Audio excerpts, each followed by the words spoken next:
They are also a bit extreme. I mean, everything can go too far. Yes. But what little I can do. I have a car which is a hybrid. Yes. Yes. Yes. When I lived in a house, I had some solar panels. Yes. I have no solar panels here. I will do a little bit. Yeah,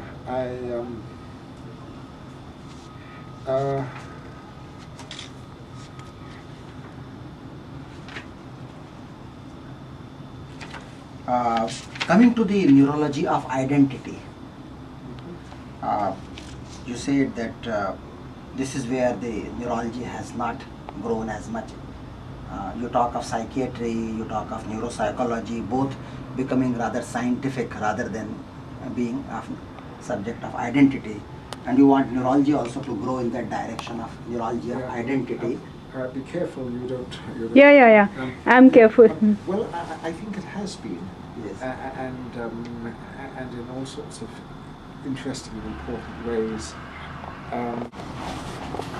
I mean, this also goes back a long time. For example, when Phineas Gage, had an iron bar through his head, he preserved all his intelligence, his verbal power, his motor powers, but his friends said Gage is no longer Gage. No longer Gage, yes. Right. And so this is a nice early case history of altered identity, altered moral identity, but of course he became thoughtless and impulsive.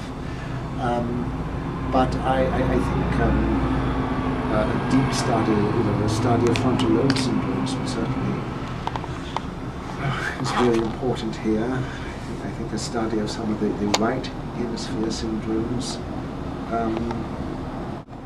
In a very strange way, of course, my awakenings patients showed in a way a sort of suspension of identity or consciousness, because in a sense with some of them nothing happened for many decades.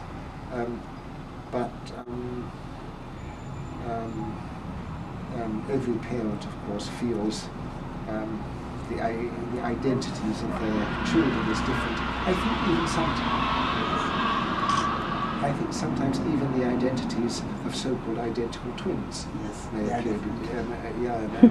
Edelman will talk about this, that they may be genetically identical, but also some epigenetic processes have been going on. One of the reasons why I like to tell stories and like to get stories, because these are stories of identity and the impact of neurological mishap of various sorts. One story of identity, for example, is the story I write called To See and Not to See, about the blind man who has such a comfortable identity as a blind man that he is thrown by being given vision. But are you satisfied that the mainstream neurology teaching and neurology practice, are they accepting this concept of neurology of identity in a significant way? I think so. You are optimistic that it will increase? Yes, I think it is increasing. Yes. But what is I think there was a danger of 20 years ago that individual studies, or studies of individuals, would get lost in statistics and lost by being averaged out. Yes. And my real teacher, although I never met him, corresponded, was Luria. Yes. And especially his two, his great studies of identity. Yes. Of the man with a shattered world, who in a way preserves identity despite profound problems, and a book which I think interests me even more, which is The Mind of a Memoirist, where identity is hurt in a way by an extravagant power. Yes.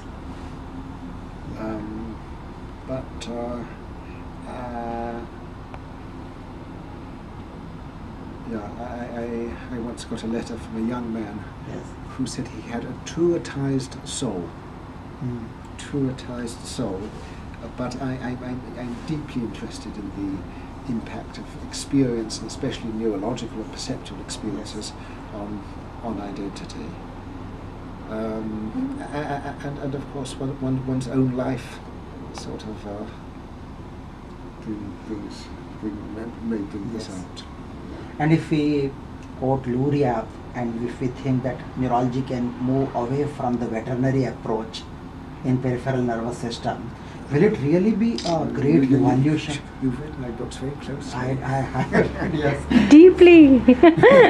So, and then with this, you say if neurology can move away from veterinary approach, Yes. and again to quote Edelman, will it be as momentous a revolution like Galileo's physics? I think it is a very strong statement. I must say that again. If neurology can evolve Yes. into a neurology of identity, Yes. away from veterinary approach, it will be as great a revolution Yeah.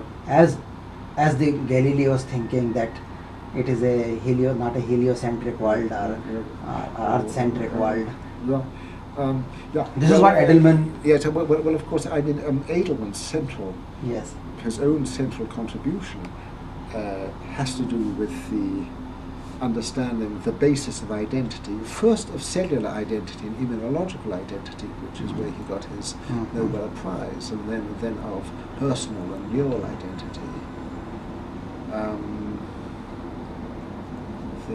But I feel it is a very strong statement. Yes. Yeah. Well, it is indeed, and it's also one which may frighten people, because, to come back to a word you used before, they might like to, I mean, the metaphysical or religious or transcendental view is that one has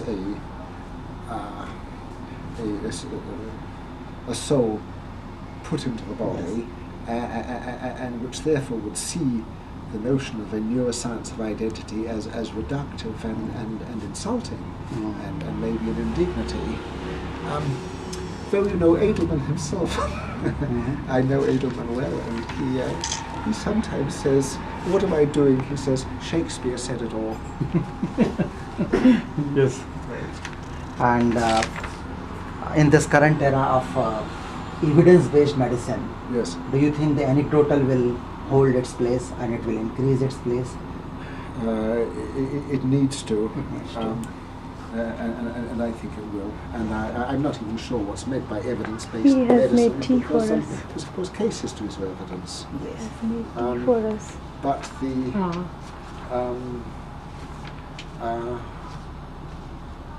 I've never known what evidence-based medicine means. Yeah, what would be the alternative? Well, the alternative would be homeopathy, would be faith-based medicine. Oh, that's Well, a the great. homeopaths claim that's that they a have great- evidence, but No, that's. But yeah, anyhow, yeah. Yes. But they're different sorts of evidence, and I think the evidence from a single deeply studied case, which has been deeply studied for many years, is as important. It is important. Is that okay? I think the time is.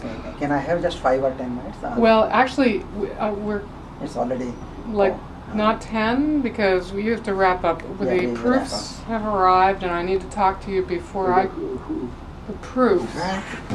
And I need to talk to you before I Yes, leave okay. in 20 minutes. Okay. Okay. And- I'm wrapping. 5 minutes. Um, No more questions about God. They take too long. Yes. oh dear. Give me 5 minutes for giving me some gifts which I have brought from India. They are there In that. Ah, yes. in that office only. We go back to the office from here. Yes. Yeah, so she'll give it there. Right. A word about transhumanism and the controversy about enhancement versus correction. Sorry, about what? Transhumanism, James Hughes, and the concept of enhancement versus correction, gene therapy. What is your stand on that? Sorry, stem cell and... No, gene therapy Yes. and enhancement, genetic enhancement. Oh,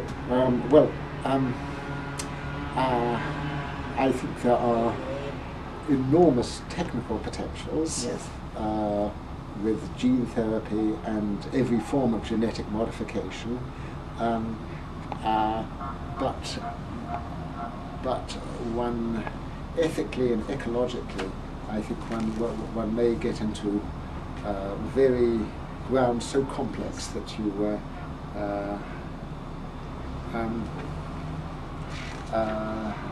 enhancement. I mean, this is already coming up without genes, you know, and cyclists who take erythropoietin and athletes who take steroids, and one has to define what one means by normal. I mean, is it cheating to go up to Mexico City and train at 7,000 feet?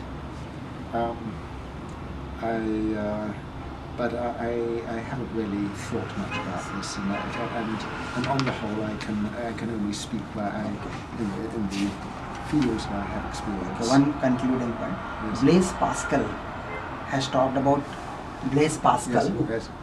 about prayer for the good use of disease. Do you believe that disease or ill health may have some purpose in the life of an individual or in the lives of a community? Purpose? Well, they can fill. I mean, not in any transcendent sense, obviously. I mean, I think the civilization is to be judged to some extent by its tenderness and treatment of the disabled and the ill. But whether do they have a purpose? Purpose is not a word I use much. Okay. Not a word I use much. You have if someone becomes ill, or if I myself become ill, I regret it in a way, but I also feel that the fullest use should be made of it. You said I'm delighted by the complexities of histories. At one place you have word you used delighted. I know, yes. Yeah. Well, I say that right in the preface to my book, don't I? Yeah. Well, you know, it's the richness and thickness of reality. Yes. Now, I think our existing case histories are much too thin. I think an adequate description, say, of a Parkinsonian person getting up and walking across the room would need 30 or 40 pages of dense writing with and that wouldn't be enough. There's almost no limit to the depth and the density of description one needs. And in this way, I think that a novelist, a novelist and a clinician come together. I think we can move. Oh, thank you. And we will listen to this and be enlightened. and remember Very us. touched. Yes. And remember you. Wow, that's really fantastic. This is just a way to put the CDs. Yeah. It can be That's so kept cool. otherwise also. Yeah. Ah. And that book. Did you know that he was working on that on the music book? I learned that he has been awarded a music, some award Yeah. from Music Society. Right. And of course, in his writings, I have been Right. getting the idea about his fondness with Western classical. He's read every word I've written. Not only read it, All the books he but has. he remembers it and brings it up in the right way. And I have to say, I no longer think that way. And I have to excuse myself from things I